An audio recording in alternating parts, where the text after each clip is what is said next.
ازيكم عاملين ايه؟ النهارده هنعمل مع بعض طبقين من الرنجة بطريقة سهلة وبسيطة ولذيذ جدا. تعالوا نشوف هنعمل ايه مع بعض.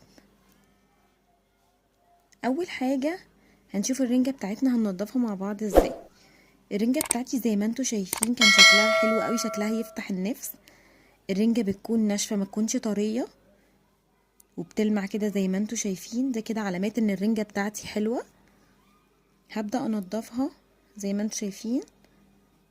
بقطع الراس بتاعتها وبفتحها بالسكينة من عند البطن عشان نبدأ ننضفها.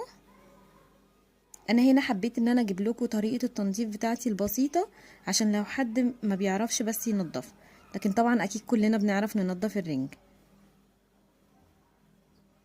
طريقة بسيطة، بنشيل الجناب بتاعتها وبنشيل السلسلة اللي هي الشوكة اللي بتكون في النص، ونبدأ نقطع الرنجة بتاعتنا. نفصل الرنجة عن القشر بتاعها زي ما انتم شايفين معايا كده، من اولها من فوق خالص بتطلع قطع سليمة كده. الرنجة بتاعتي حلوة جدا ومش طرية ومش مفتتة، يبقى كده الرنجة بتاعتي طازة. زي ما انتم شايفين طالعة اهي قطعة كبيرة. في بقى واحنا بننضف الرنجة في قطعة كده صغيرة بتتفتت مننا، طبعا ده طبيعي جدا ان في قطعة بتبقى صغيرة هنحتاجها دلوقتي، هنعمل بيها طبق مميز جدا. خلينا نشوف هنعمل ايه مع بعض. انا هنا نضفت بقيه الرنجه بتاعتي، بقيه الكميه اللي انا كنت عاملاها زي ما انتم شايفين كده بتتفصل بمنتهى السهوله وبتطلع شرايح سليمه زي ما انتم شايفين. هبدا اعمل معاكم اول طبق. اول طبق بنفضي الطحينه زي ما انتم شايفين كده، ونحط عليها معلقتين من الخل، وهنبدا نخفف الطحينه.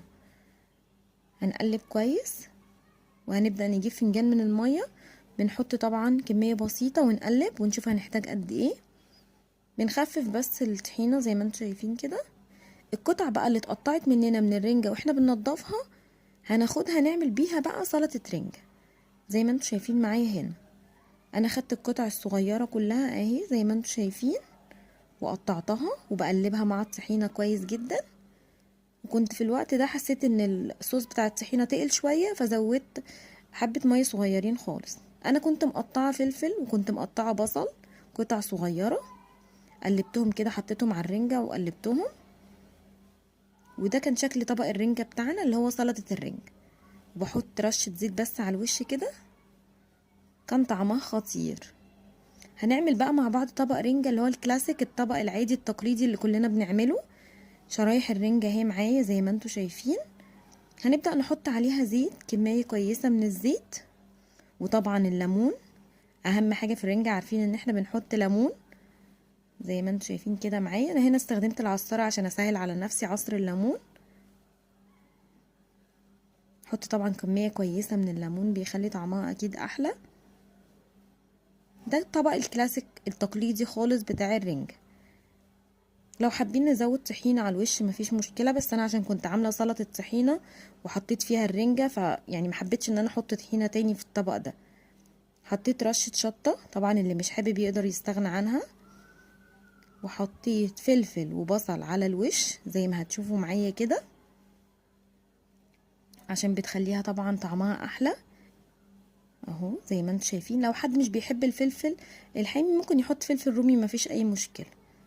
ده كان شكلها النهائي اهو بعد ما خلصتها. كانت الرنجة طعمها لذيذ جدا.